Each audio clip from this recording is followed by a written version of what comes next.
எனக்கு தல அஜித் சார் இருக்காரு இல்லைங்களா, அவரை பிடிக்கும். நான் அவர் கூட போய் ஒரு போட்டோ எடுத்துட்டு நான் நாளைக்கு கொடூரமா கேவலமா ஒரு விஷயம் பண்ணா நீங்க தாராளமா என்ன அரெஸ்ட் பண்ணலாம். ஆனா நீங்க அஜித் சார் கிட்ட போய் சார் நீங்க தான் சார் தப்பு பண்ணீங்க, நீங்க தான் சார் அந்த சார், ஏன் சார் இந்த தப்பு, எதுக்கு சார் சார் சார்னு அவரு கேட்க கூடாதுங்க. அவர் ஒரு பிரபலம், அவரு கூட யாரு வேணாலும் போட்டோ எடுத்துக்கலாம்.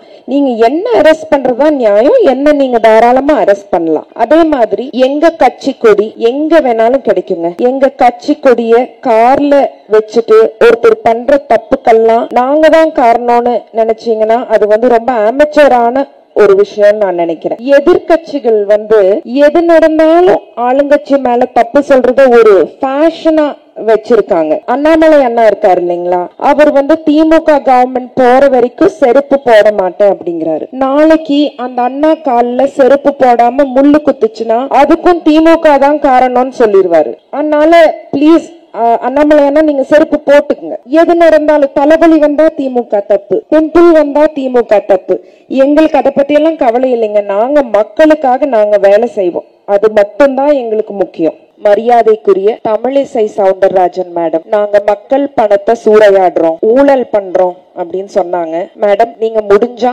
அதுக்கு புள்ளி விவரத்தோட ஸ்டாட்டிஸ்டிக்ஸோட டேட்டாவோட ப்ரூஃப் பிரிண்ட் அவுட் அடுத்த பிரஸ் மீட்ல சப்மிட் பண்ணுங்க மேடம், பார்க்கலாம். மக்கள் ஆட்சி எது மன்னர் ஆட்சி எதுன்னு தெரியாதவங்க அரசியலுக்கு தகுதியற்றவர்கள். உடல் ஆரோக்கியம் அப்படிங்கிறது ரொம்ப முக்கியமான விஷயம். ஆனால் ஆரோக்கியமான வாழ்க்கை வசதியானவங்களுக்கு தான் அப்படிங்கிறது நியாயம் கிடையாது. வறுமை கோட்டுக்கு கீழே இருக்கிறவங்களும் ஆரோக்கியமா இருக்கணும். நான் பெண்களுக்கு அடிக்கடி சொல்ற ஒரு விஷயம், அழகை விட ஆரோக்கியம் தான் முக்கியம். என்னோட சோசியல் மீடியால புது கட்சிகள்ல இருந்து சில பேர் என்ன உருவகேலிகள் செஞ்சாங்க. அதுக்கு நான் பெருசா கவலைப்படல. ஏன்னா நான் அழகா இருக்கிறேன்னு என்னைக்குமே நினைச்சது கிடையாது. நான் அழகா இருக்கேன்னு சோசியல் மீடியால சொல்லணும்னு எதிர்பார்த்தது கிடையாது. ஆனா நான் ஆரோக்கியமா இருக்கேன்னு ரொம்ப பெருமையா சொல்லுவேங்க. ஏன்னா நான் ஆரோக்கியமா இருக்கிறதுக்கு நிறைய எஃபர்ட் எடுத்துக்கிறேன். என்னோட இன்ஸ்டாகிராம் ஹேண்டில் நீங்க பார்த்திருந்தீங்கன்னா உங்களுக்கு தெரியும். அதுல I am an ordinary looking girl with extraordinary strength அப்படின்னு போட்டிருப்பேன். அப்படின்னா நான் பார்க்கறதுக்கு சாதாரணமா இருந்தாலும் எனக்கு பலமும் வலிமையும் அதிகம் என்று பொருள். நம் கழக தலைவர் நம் ஆரோக்கியத்துக்காக பல சிறப்பான திட்டங்களை கொண்டு வந்திருக்கிறார். ஒரு குழந்தைக்கு தேவை உணவு மட்டும் இல்லைங்க, ஊட்டச்சத்து நிறைஞ்ச உணவு.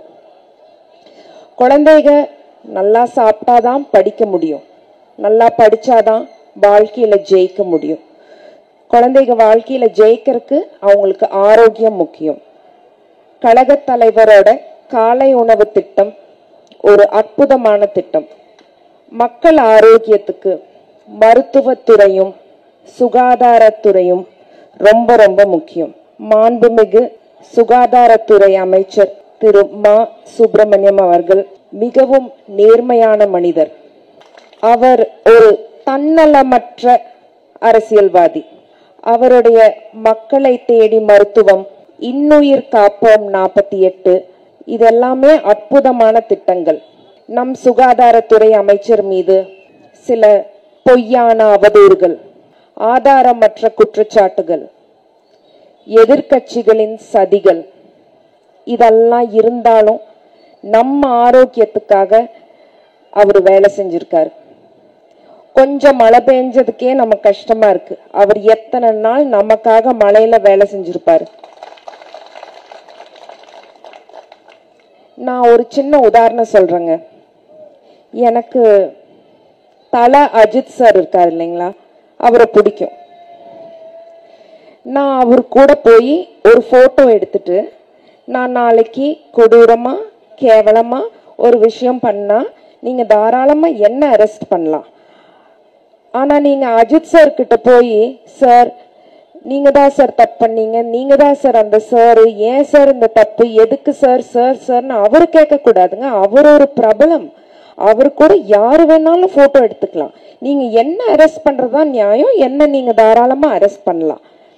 அதே மாதிரி எங்க கட்சி கொடி எங்க வேணாலும் கிடைக்குங்க. எங்க கட்சி கொடிய கார்ல வச்சுட்டு ஒருத்தர் பண்ற தப்புக்கெல்லாம் நாங்க தான் காரணம்னு நினைச்சீங்கன்னா அது ரொம்ப அமெச்சரான ஒரு விஷயம்னு நான் நினைக்கிறேன். இல்லைங்க, இப்ப என்ன ஆயிட்டு இருக்குன்னா, எதிர்கட்சிகள் எது நடந்தாலும் ஆளுங்கட்சி மேல தப்பு சொல்றத ஒரு ஃபேஷனா வச்சிருக்காங்க. அண்ணாமலை அண்ணா இருக்காரு இல்லைங்களா, அவர் திமுக கவர்மெண்ட் போற வரைக்கும் செருப்பு போட மாட்டேன் அப்படிங்கிறாரு. நாளைக்கு அந்த அண்ணா காலில் செருப்பு போடாம முள்ளு குத்துச்சுன்னா அதுக்கும் திமுக தான் காரணம்னு சொல்லிடுவாரு. அதனால பிளீஸ் அண்ணாமலை அண்ணா நீங்க செருப்பு போட்டுக்குங்க. எது நடந்தாலும் தலைவலி வந்தா திமுக தப்பு, பிம்பிள் வந்தா திமுக தப்பு. எங்களுக்கு அதை பத்தி எல்லாம் கவலை இல்லைங்க. நாங்க மக்களுக்காக நாங்க வேலை செய்வோம், அது மட்டும்தான் எங்களுக்கு முக்கியம். மாண்புமிகு துணை முதலமைச்சர் திரு உதயநிதி ஸ்டாலின் அவர்கள் விளையாட்டுத்துறையை விளையாட்டாக நினைக்காமல் அதுக்கு முக்கியத்துவம் கொடுத்ததற்கு அவருக்கு ஒரு பெரிய சல்யூட். ஏன்னா உடல் ஆரோக்கியத்துக்கு உடற்பயிற்சியும் விளையாட்டும் ரொம்ப ரொம்ப முக்கியம். தோழர் மதிவதனி அவர்கள், அவங்கள சந்திச்சதுல எனக்கு ரொம்ப சந்தோஷம். எங்க அப்பா சின்ன வயசுல இருந்து எனக்கு தைரியமான பெண்கள் பத்தி நிறைய பேசியிருக்காரு. என்கிட்ட மரியாதைக்குரிய இந்திரா காந்தி மேடம் பத்தி பேசியிருக்காரு, மரியாதைக்குரிய கனிமொழி மேடம் பத்தி பேசியிருக்காரு. இவங்களை பத்தி பேசும்போதெல்லாம் நல்லா உட்காந்து தலையாட்டி கேட்பேன். ஆனா என்னமோ தெரியலங்க, மதிய பத்தி பேசும்போது மட்டும் கொஞ்சம் பொறாமையா இருந்தது. அது எப்போதுமே அப்பா ஒரு மகளை பத்தி இன்னொரு மகள் கிட்ட பேசினா கொஞ்சம் கடுப்பாதாங்க இருக்கும். ஆனா மதியோட பேச்சு கேட்டதுக்கு அப்புறம் தான் புரிஞ்சுது, நான் வெறும் தமிழ் மகள், மதிதாங்க வீர தமிழ் மகள். பலவீனமான எதிர்கட்சிகள் கிட்ட சில கேள்விகள் நான் கொஞ்சம் பேசலாம்னு நினைக்கிறேன். மரியாதைக்குரிய தமிழிசை சவுந்தரராஜன் மேடம், நாங்க மக்கள் பணத்தை சூறையாடுறோம், ஊழல் பண்றோம் அப்படின்னு சொன்னாங்க. மேடம், நீங்க முடிஞ்சா அதுக்கு புள்ளி விவரத்தோட, ஸ்டாட்டிஸ்டிக்ஸோட, டேட்டாவோட ப்ரூஃப் பிரிண்ட் அவுட் அடுத்த பிரஸ் மீட்ல சப்மிட் பண்ணுங்க மேடம், பார்க்கலாம். மக்கள் ஆட்சி எது, மன்னர் ஆட்சி எதுன்னு தெரியாதவங்க அரசியலுக்கு தகுதியற்றவர்கள். எங்க தலைவர்கள் எல்லாருமே மக்கள் ஓட்டு போட்டு தான் தலைவர் ஆயிருக்காங்க. அவரோட பேர் நான் மறந்துட்டேன், அவர் பேர் Arjun something. Sir, please go and educate yourself before you join politics. எங்க கட்சியில பெண்களுக்கு எதிராக யாரு பேசினாலும் தலைவர் ஆக்ஷன் எடுத்திருக்கிறாரு.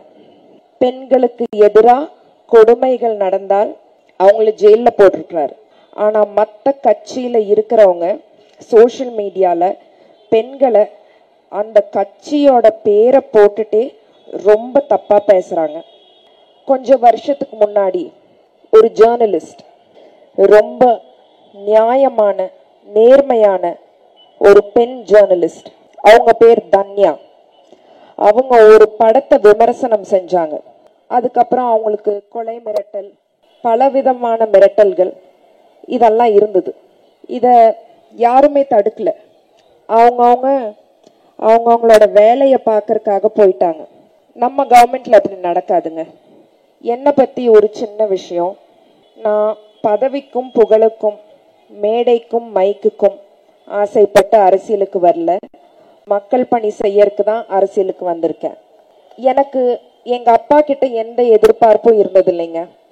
அப்பா என் பிஸ்னஸுக்கு ஹெல்ப் பண்ணணும், என் கெரியருக்கு ஹெல்ப் பண்ணணும், நான் வாங்கின கடனை எங்க அப்பா கட்டணும், இப்படி எந்த எதிர்பார்ப்பும் இருந்ததில்லை. தலைவரும் எனக்கு அப்பா மாதிரி தான். தலைவர்கிட்டையும் எனக்கு எந்த எதிர்பார்ப்பும் இல்லை. நான் எங்க அப்பாக்கு என்ன பண்றேங்கிறதா முக்கியம். நான் என் கட்சி திமுகக்கு என்ன பண்றேங்கிறதாங்க முக்கியம்.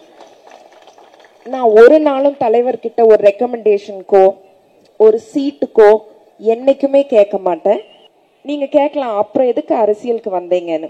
நான் வேலைக்காரியா இருக்கிறதுக்கு தாங்க வந்திருக்கேன். I want to be a public servant. That's my purpose. That's my happiness. That's my goal. இந்த விழா நல்லா நடக்கிறதுக்கு காரணமா இருந்து கிருஷ்ணகுமார் அண்ணா, கிருஷ்ணமூர்த்தி, ஸ்ரீதரன், கோதண்டம், யாராவது பேரு விட்டிருந்தா, துரைராஜ் அண்ணா, யாராவது பேரு விட்டிருந்தா மன்னிச்சிடுங்க. ஆரியத்துக்கும் திராவிடத்துக்கும் போர் நடந்தால் திராவிடம்தான் வெல்லும் என்று காட்டுவோம் தமிழா. கேள்விகள் தொடரட்டும் தமிழா. நாளை நமதே. நன்றி, வணக்கம்.